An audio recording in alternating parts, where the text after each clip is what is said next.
Kakegurui. Yumiko is new to the school, and it's the greatest school to ever exist. If you don't know, the entire school revolves around gambling. I don't think any classes ever go on here. We never see any, we only see gambling. On her first day, Yumiko is challenged to a game by someone who thinks she's never gambled before. Yumiko destroys her and claims her first victim, and then using her winnings, she bails out her second victim. The next day, she beats a member of the school council, claiming her third victim, also alerting the council to her presence. The same day, they rig a game against her, and she's now a few hundred million in debt. But she teams up with her first victim to get out of debt. But with her new money, instead of paying off her debt, she just stays in it. The beautification officer then arrests her and plays against her in a dungeon. The stakes of the game is not to get shot and die. Yumiko makes sure the game ends in the draw, because she's not a murderer. Yumiko then forms a group with her 3 favourite victims, then gets challenged by an idol and beats her in front of all of her fans. Then another member of the council plays her, and loses so badly that he visibly ages. After destroying 3 people on the council, the president wants to go, and the loser of the game has to leave the school. And the game ends in the draw. Kind of an anticlimax, but I guess they had to make season 2 possible somehow. Akame gets killed. Tatsumi arrives at the capital, then gets robbed by an assassin, then almost killed by an assassin, then kidnapped by a group of assassins, then forced to join them as an assassin. So far, things are not going well for Tatsumi. But don't feel too bad for him, because his mentor just died and Tatsumi stole his armor. To win a bit of dosh, he enters a tournament, and after winning the tournament, instead of being given the dosh, he's kidnapped by the top general of the empire they're trying to overthrow. But it's all good, because a few days later, he escaped, only to be followed back to the secret hideout by the empire's mad scientists. They then defeat him and all his minions. 2 new people join the team to replace the 2 dead ones. Then Tatsumi runs into Edzeth again, and they both get teleported to a wonderful tropical island. As soon as the portal opens to let them return, Tatsumi runs through it and hides from Edzeth on the other side. Then he and Lub go on a sneaky mission to the capital, only for Lub to die and Tatsumi to, guess what,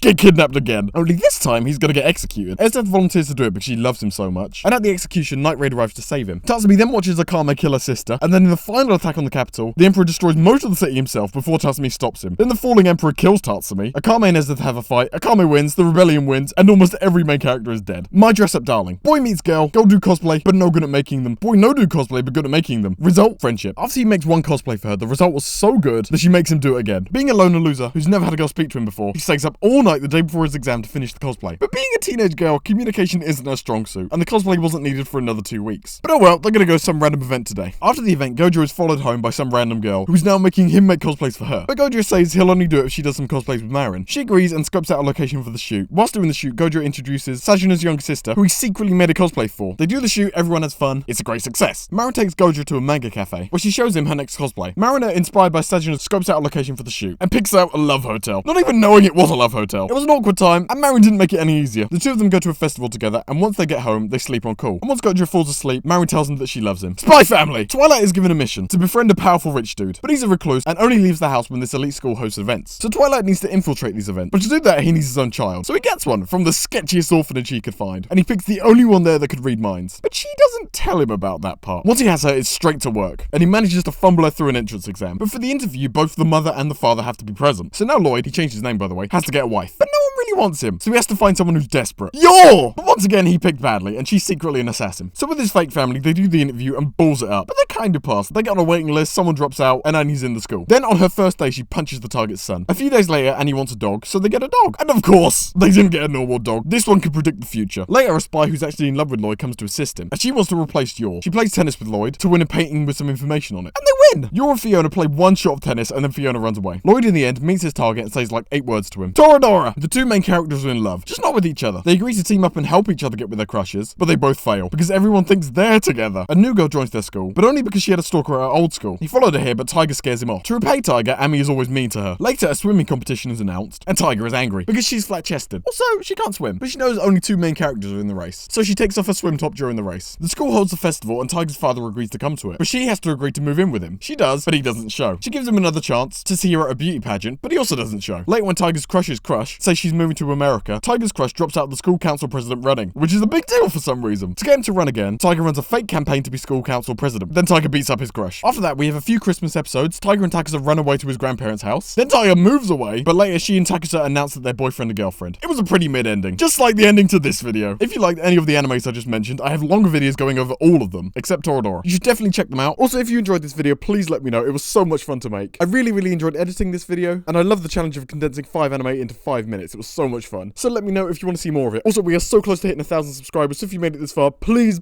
subscribe. It would mean the world to me. Anyway, thank you for watching. I hope you enjoyed. Have a wonderful rest of your day, and I'll see you next time. Bye! Only this isn't bye. I miscalculated how long the video had to be, so now I'm just gonna waffle for a little bit to make sure the video is 5 minutes long, because I think that will look so much better in the thumbnail. Anyway, it's actually ending now. Thanks for watching. Bye!